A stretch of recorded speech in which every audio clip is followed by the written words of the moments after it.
This is from Caitlin Clark herself. I'd hope to share a better update, but I will not be returning to play the season. I spent hours in the gym every day with the singular goal of getting back out there. Disappointed isn't a big enough word to describe how I'm feeling. I want to thank everyone who has had my back through all this uncertainty. This has been incredibly frustrating, but even in the bad, there is good.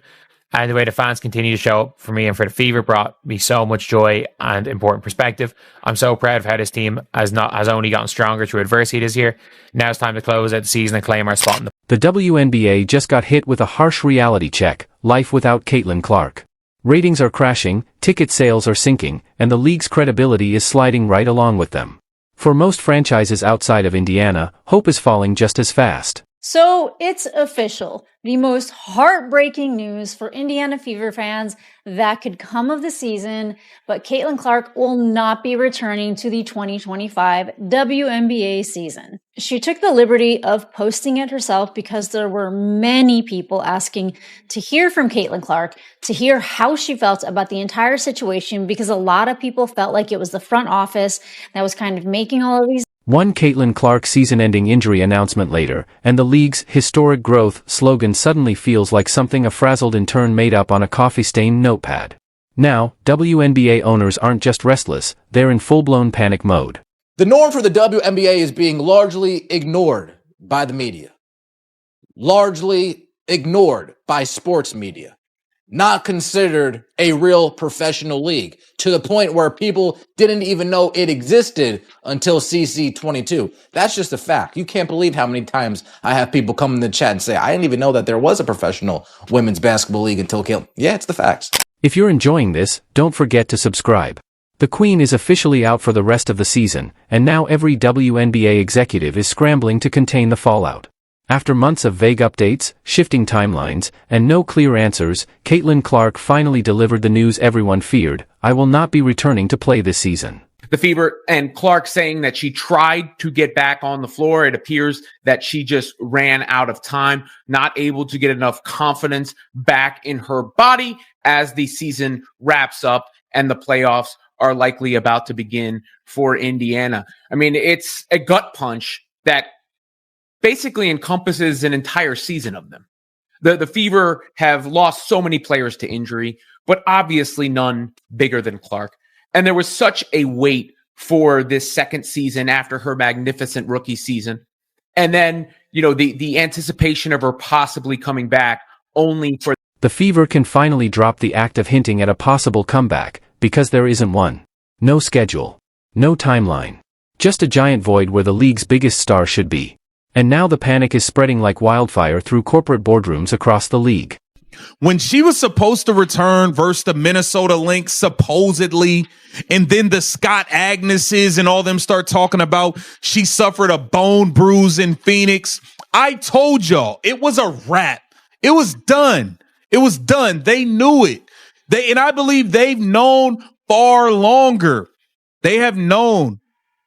They've kept us fans in the dark. And it sucks. It absolutely sucks. Man, I was so looking forward to watching Caitlin Clark play this season. Now we have to wait an entire offseason, and we don't even know what's going to happen. There might be a lockout. There might not even be a 2026 season, guys. Let's talk numbers. When Caitlin Clark was healthy and on the floor, the Indiana Fever averaged 1.26 million viewers per game. The moment she went down with that groin injury on July 15th, ratings sank to 847,000. That's a 53% drop that slammed into the league like a freight train full of reality checks. And that was back when fans still believed she might come back. Now that she's officially done for the season, the real viewership collapse is only beginning. This has been a huge disaster as far as public perception for the WNBA. An entirely new group of people started tuning in to this league for one player and one player only. In fact, so many new people tuned into this league, the viewership for the Caitlin Clark games largely surpassed anything else going on in the WNBA. I would argue that the amount of Caitlin Clark fans are at least 3x the amount of WNBA. The WNBA without Caitlin Clark isn't really a league, it's a support group for athletes wondering why no one's watching. The league tried to show it could survive during her injury absence, and it failed badly. NBA TV games without Clark dropped 40% in viewership. Non-Clark games average 549,000 viewers, which might sound decent until you realize that's still 37% less than what she alone delivers. The gap between Clark games and everyone else is so obvious it's almost laughable. And the panic isn't just about losing one player, it's about the league's entire marketing foundation collapsing in real time. Team, because she knows just how much she means to everybody that buys those tickets. I mean, I would say at least like 90 to maybe not 95, but like 90% of the people in arenas were there to see Caitlin Clark, which of course they became fans of the Fever afterwards. But you know, Caitlin Clark is the draw. And then here's this one where she's actually in her street clothes. And yeah, these are, you know, pretty heartfelt photos, her in the huddle with her teammates. But I gotta say, this was quite a year. I mean, there came a certain point where people, including myself, were just like, what is actually going on? I think that it's time. It was definitely time to tell fans. Commissioner Kathy Engelbert can hype Caitlin Clark as the most popular athlete in America all she wants, but that crown comes with a nightmare clause. When the health of one player dictates the survival of an entire league, every limp, tweak, or MRI turns into an existential crisis.